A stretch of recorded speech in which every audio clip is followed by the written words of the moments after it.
Son las 23:47 de un jueves de noviembre. El tren regional avanza por la llanura castellana a 110 kilómetros por hora. Dentro, la mayoría de los vagones están vacíos. Fin de semana largo. La gente ya se marchó el miércoles. Solo quedan viajeros rezagados, gente que trabaja hasta tarde, gente que no tiene a dónde ir. En el vagón 4, junto a la ventanilla izquierda, hay una mujer de unos 38 años. Lleva un abrigo de color burdeos. Tiene los auriculares puestos, pero el móvil lleva al menos 20 minutos sin reproducir nada. La pantalla está apagada. Frente a ella, sobre la mesita plegable, hay un vaso de café de máquina. Todavía humea. El revisor la vio en Valladolid. Le picó el billete. Ella le sonrió y volvió a mirar por la ventana. El tren tiene parada en 4 estaciones antes del destino final. La mujer tiene billete para la última, pero en la segunda parada, estación de Medina del Campo, 23:47, exactos. Algo ocurre en el andén. El maquinista lo ve desde su cabina por el espejo retrovisor lateral, y lo que ve lo perseguirá durante los siguientes 3 años. Hay un detalle que ningún periódico publicó en su momento. El vaso de café seguía humeando cuando llegó la policía. 40 minutos después. Para entender qué pasó en ese andén, hay que volver a varios meses antes. Hay que entender quién era esa mujer del abrigo burdeos. La llamaremos Elena. No es su nombre real, pero es el que usaremos para darle la dignidad que merece. Elena tenía 38 años en el momento de los hechos. Vivía en Madrid desde hacía 12.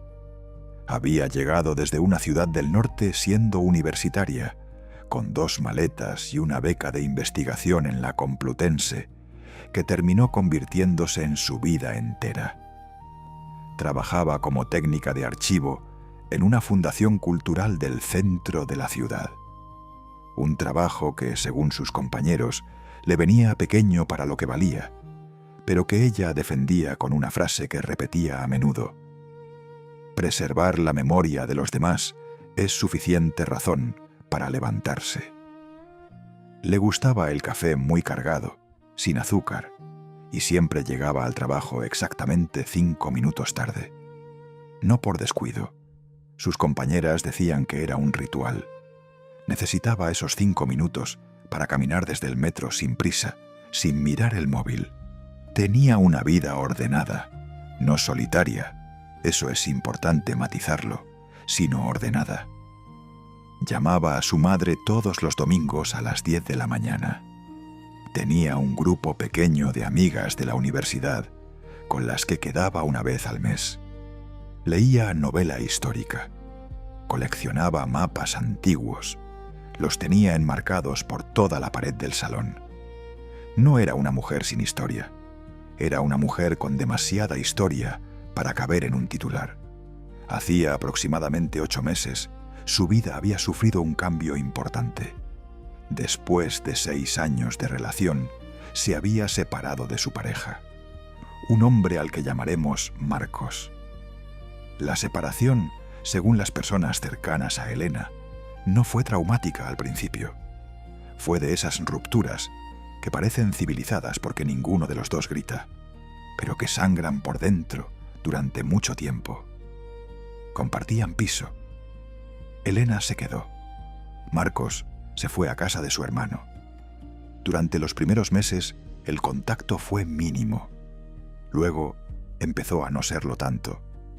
Varias amigas de Elena contaron después a la policía que Marcos había comenzado a aparecer en sitios donde ella iba. Nada que pudiera llamarse acoso en ese momento. Nada que Elena misma quisiera llamar así. Son cosas del duelo, les decía. Ya se le pasará. El trabajo le había surgido por un proyecto puntual de digitalización de archivos. Una fundación con sede en Salamanca necesitaba personal cualificado durante unas semanas.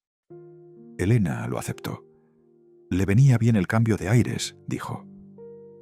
Todos los jueves volvía a Madrid en el tren de las 23:47. Era una rutina que llevaba repitiendo desde hacía 2 meses.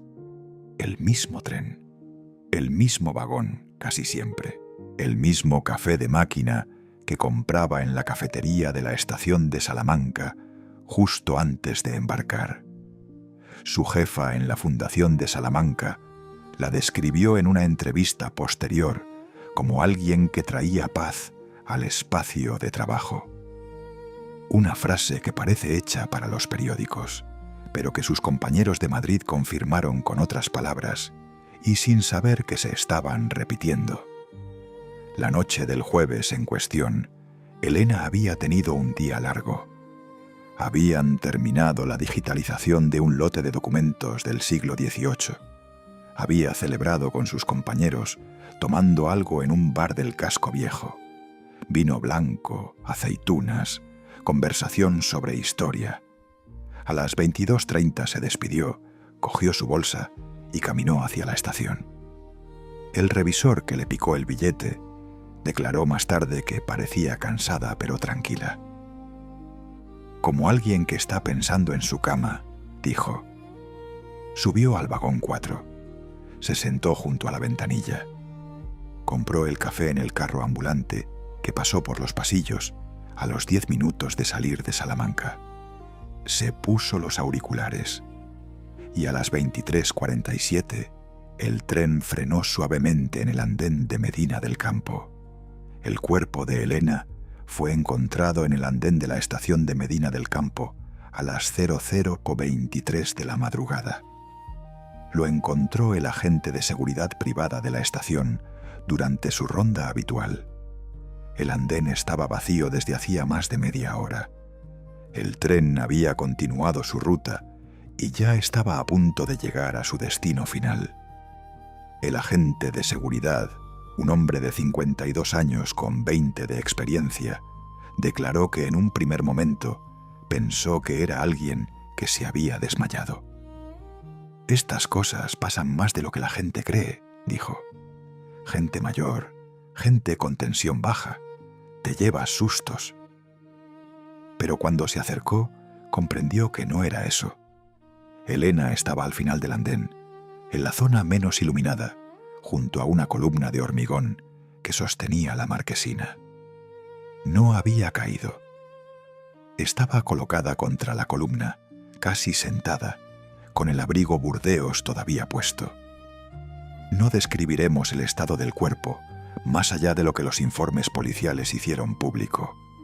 El forense determinó que la muerte había ocurrido entre 45 minutos y 1 hora antes del hallazgo, lo que situaba el momento del crimen exactamente en el intervalo de tiempo en que el tren había estado parado en esa estación. 4 minutos. El tren estuvo parado 4 minutos. La Guardia Civil de Medina del Campo tomó el caso en las primeras horas. Antes de que amaneciera, ya había agentes en la estación de Salamanca revisando las cámaras de seguridad. Y aquí comenzó el primer problema. Las cámaras del andén de Medina del Campo llevaban averiadas 14 días. Había un parte de mantenimiento fechado. Había un correo de la empresa gestora avisando del problema. Y había una reparación programada para la semana siguiente. 14 días. El asesino llevaba usándolo como andén ciego al menos 2 semanas. O simplemente había tenido una suerte que roza lo obsceno. Pero las cámaras del interior del tren sí funcionaban, y ahí encontraron la primera pieza del puzzle. Las grabaciones del vagón 4 mostraban a Elena durante todo el trayecto desde Salamanca, sola en su asiento, sin interacción aparente con nadie, mirando por la ventana, con los auriculares puestos. En la parada anterior a Medina, la estación de Olmedo, a las 23:31, suben 4 pasajeros al tren. 3 de ellos van al vagón 2. El cuarto entra en el vagón 4. Es un hombre. Lleva ropa oscura y una mochila grande. Se sienta 4 filas detrás de Elena. La cámara no le capta bien la cara. Lleva la capucha subida. Ningún viajero que iba en el tren esa noche recuerda haberlo visto, lo cual, en sí mismo, ya es un dato. La Guardia Civil emitió una búsqueda del individuo en las primeras 48 horas. Mientras tanto, comenzaron las entrevistas con el entorno de Elena, y aquí es donde apareció el primer nombre. Marcos, el ex, fue citado a declarar en el tercer día de la investigación. Acudió voluntariamente, acompañado de un abogado que, según los investigadores, estaba demasiado preparado para ser una cita informal. Marcos tenía coartada para la noche del jueves. Había estado en casa de su hermano, en Madrid. El hermano lo confirmó. 2 amigos que habían ido a cenar también lo confirmaron. La coartada era sólida, pero los investigadores notaron algo. Marcos sabía el tren que Elena cogía todos los jueves. Lo sabía con detalle. Conocía el horario, la estación de partida, incluso el vagón que ella solía elegir. Cuando el agente que lo interrogó le preguntó cómo sabía todo eso, Marcos respondió que Elena se lo había contado. Sus amigas, sin embargo, dijeron que Elena llevaba semanas evitando contarle detalles de su rutina, que había empezado a difuminar su vida delante de él, como lo describió una de ellas. La contradicción quedó anotada en el expediente, pero la coartada no cedía. El segundo sospechoso llegó desde una dirección inesperada. Entre los documentos que Elena había estado digitalizando en Salamanca, había un lote que pertenecía originalmente a una familia con intereses en propiedades históricas de la región. Uno de los descendientes de esa familia, un hombre de 45 años, al que llamaremos Rodrigo, había estado en contacto con la fundación durante las semanas previas, discutiendo sobre los derechos de acceso a ciertos documentos. El contacto había sido tenso. Había emails con un tono que la dirección de la fundación calificó de inapropiado. Rodrigo creía que algunos documentos no debían digitalizarse ni hacerse públicos. Elena había sido la técnica encargada de ese lote específico. La Guardia Civil lo interrogó. Rodrigo tenía coartada para esa noche. Había estado en una cena de empresa en Valladolid con 15 testigos.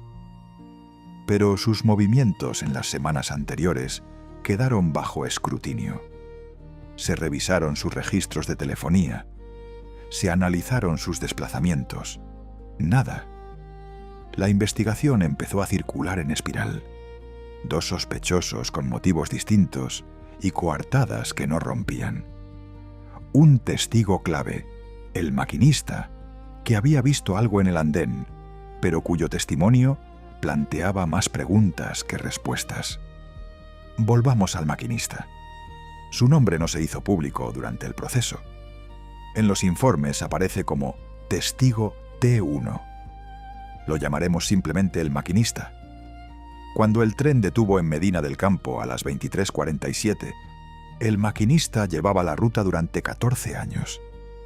Conocía cada andén de esa línea como conoce uno su propio pasillo de noche, con los ojos cerrados. Declaró que mientras el tren estaba parado, miró por el espejo retrovisor lateral, un hábito profesional, para comprobar que no haya incidencias al cerrar las puertas, y vio algo. Al fondo del andén, en la zona de poca luz, vio a 2 personas.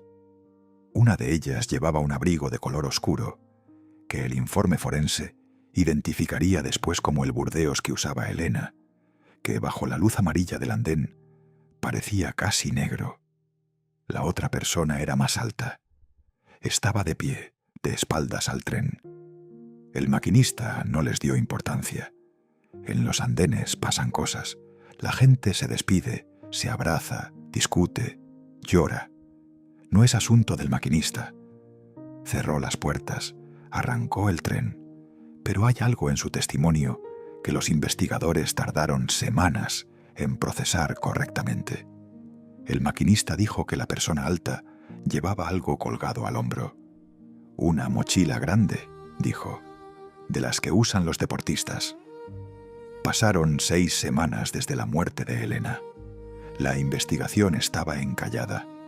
La prensa regional había cubierto el caso con discreción. Un crimen en un andén de tren es una historia con mucho potencial mediático, pero los investigadores habían pedido reserva informativa y los medios, en su mayor parte, la respetaron. Había algunos titulares. Había una foto de Elena sonriendo en una conferencia que alguien había encontrado en las redes de la fundación.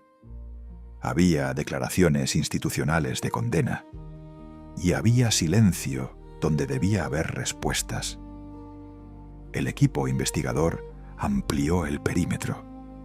Revisaron las cámaras de todas las estaciones de la línea para esa noche. Las de Olmedo, la estación donde había subido el hombre de la capucha, sí funcionaban. Y en las imágenes de Olmedo apareció algo que nadie esperaba.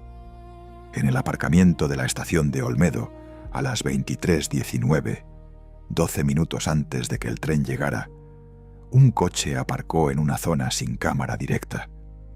Pero al salir del aparcamiento hacia el andén, la persona quedó captada durante exactamente 2 segundos por una cámara de control de accesos. 2 segundos, con la capucha puesta y la cara girada. Pero no lo suficiente.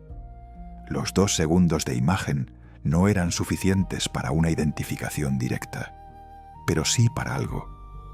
El analista forense de imagen que trabajó con la Guardia Civil aplicó técnicas de comparación morfológica. Altura estimada, entre 1,80 m y 1,82 m. Complexión atlética. Modo de caminar específico. Una ligera torsión del hombro izquierdo hacia adelante en cada zancada. El tipo de movimiento que los especialistas en biomecánica pueden asociar a lesiones antiguas o a prácticas deportivas intensas. No era una identificación, era un perfil. Y ese perfil empezó a dialogar con los datos que ya tenían. Mientras tanto, llegó el testimonio que lo cambió todo. Una mujer que viajaba en el vagón 2 del tren esa noche no había contactado con la policía en las primeras semanas. No porque ocultara información, sino porque no había conectado lo que había visto con el crimen. No lo supo hasta que su marido, leyendo una noticia breve sobre el caso en un periódico digital, se lo señaló. La mujer, a la que llamaremos la testigo, se puso en contacto con la Guardia Civil a través del correo electrónico habilitado para el caso. 43 días después del crimen.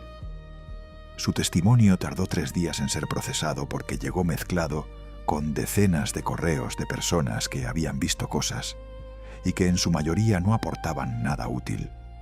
El agente que finalmente lo leyó paró en seco a mitad del mensaje y llamó al inspector al cargo. La testigo había ido al baño, que en ese tren está ubicado entre el vagón 2 y el vagón 3. Para llegar, había pasado por la zona de conexión entre vagones.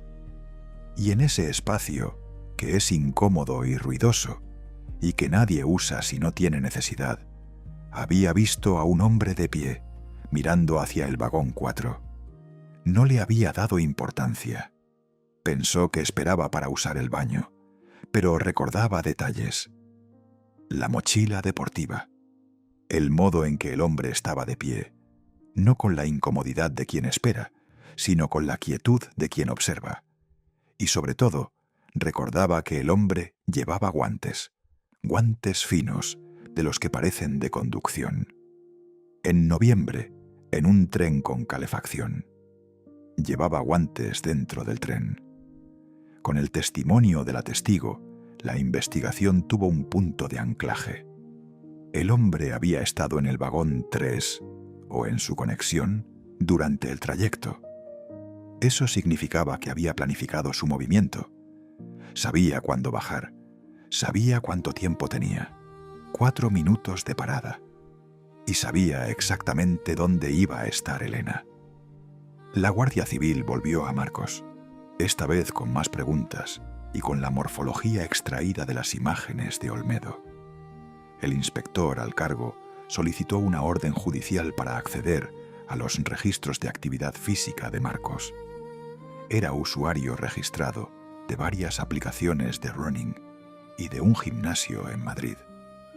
Los datos de las apps, que se sincronizan automáticamente con el GPS del móvil, mostraban sus rutas de entrenamiento habituales.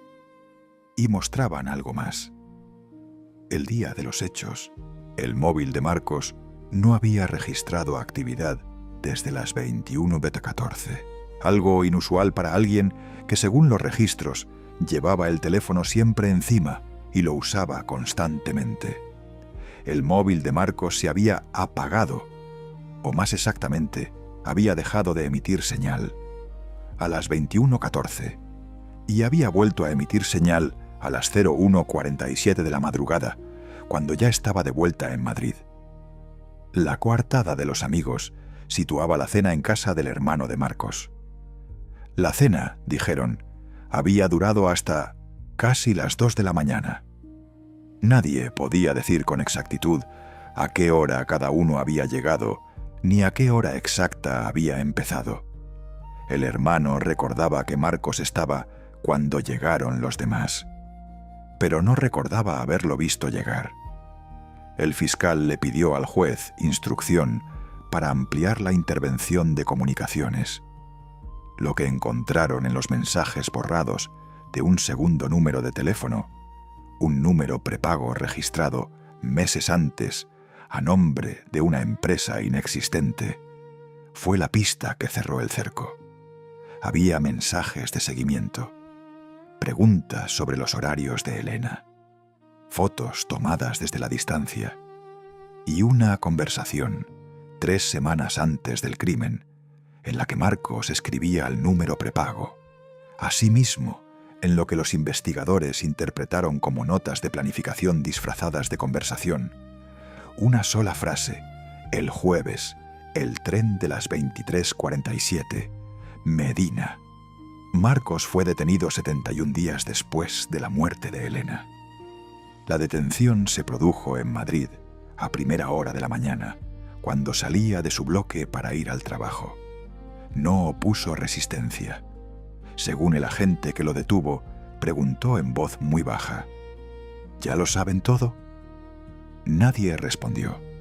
Fue conducido a las dependencias de la Guardia Civil y allí permaneció durante las siguientes 48 horas, mientras el juez instrucción evaluaba los indicios.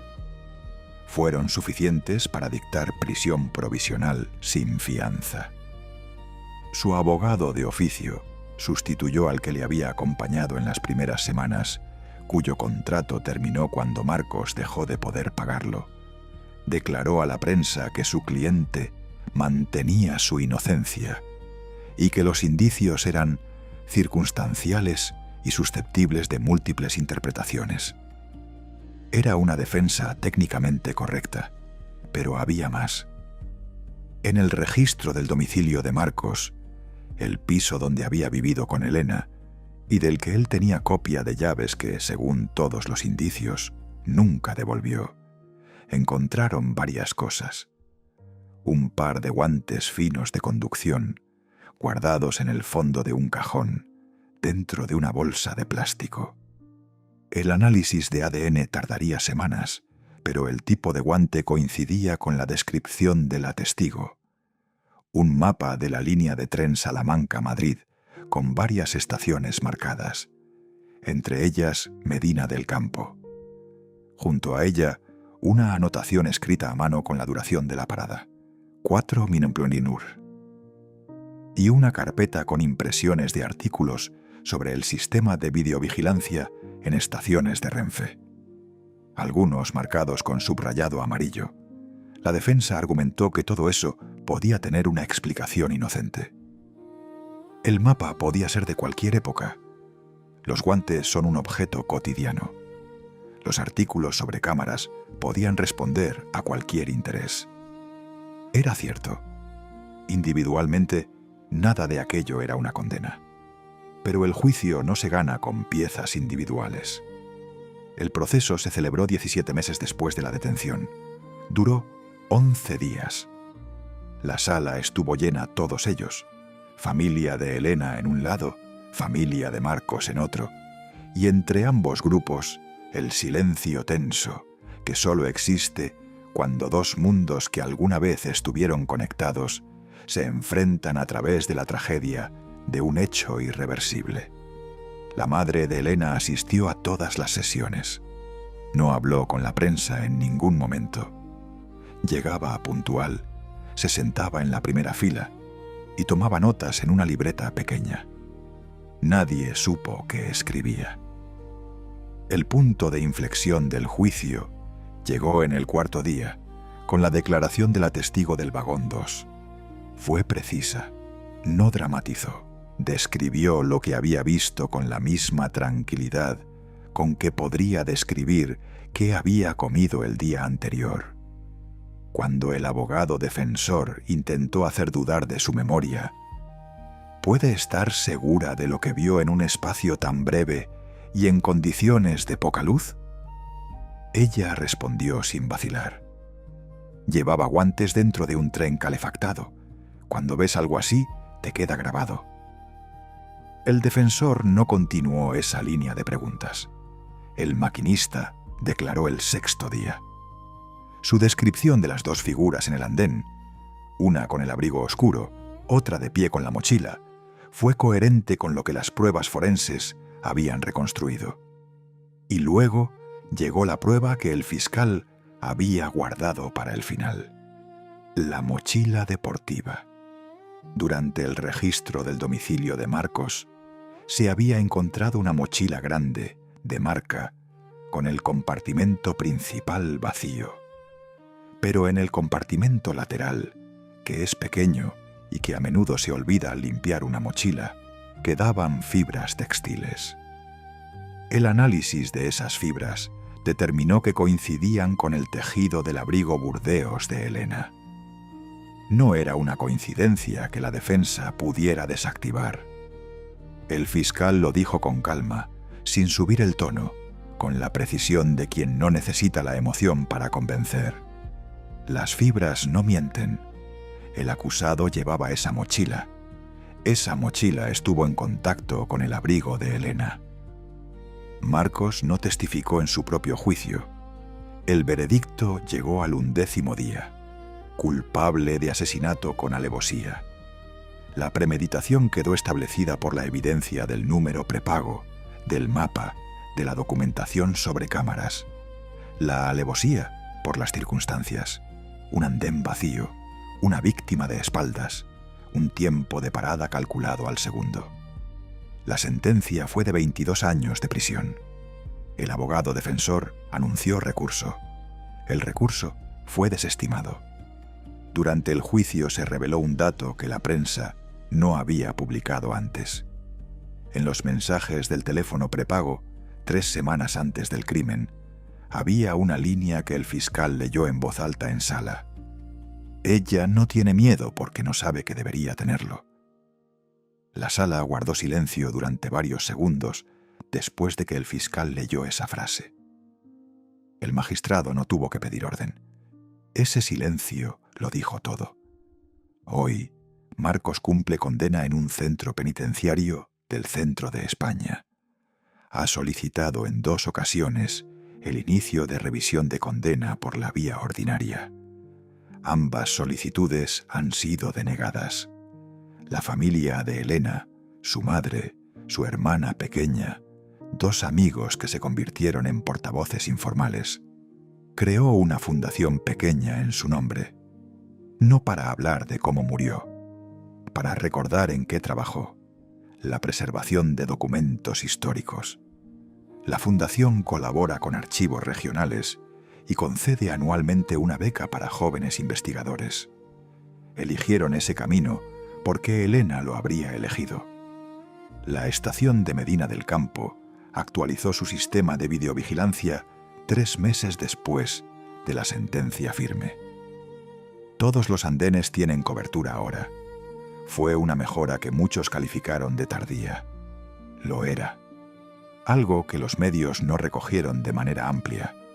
La empresa gestora del ferrocarril llegó a un acuerdo extrajudicial con la familia de Elena por la falla en el sistema de cámaras.